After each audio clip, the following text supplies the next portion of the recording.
And that actually would make sense then in that model.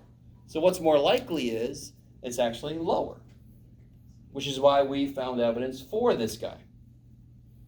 Okay, maybe. Try to write the conclusion. Go ahead. If you don't know what to write, then draw a duck or something. Make it look like. But please do write the conclusion. Try to.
How's your conclusion start?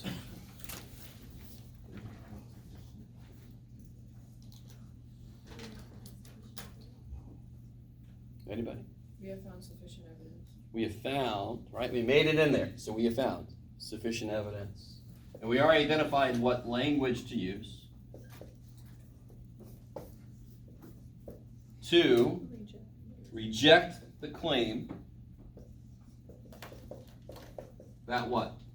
At least 80% of stat students have evidence.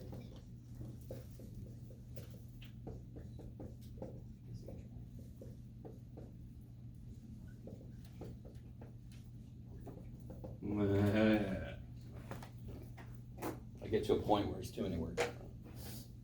I do. You can't. Haha. It's good to be a teacher. So again, that is just the result of the test. If we really, really felt like this is true, how do we feel about the conclusion? Because that was our claim, right? At least 80%. And we found evidence that that is wrong. So, that means that, oh well. But this is how science works. We have an idea, we try to find evidence against it, and if we do, that's actually neat. Because we're not married to any ideas in science. All the ideas in science come from observation. I'm sorry, I have no idea why I'm like defending science. I've watched a few too many flat earth videos, I think. I gotta stop doing that. All right. So let's do this. Let's take a break. We'll come back. We'll do section 10.1. We might do one more hypothesis test example, then I'll give out the answer key, and then we'll do a review. We'll make a formula sheet. What happened? You all right? You happy? Okay. So come back at, let's say 11.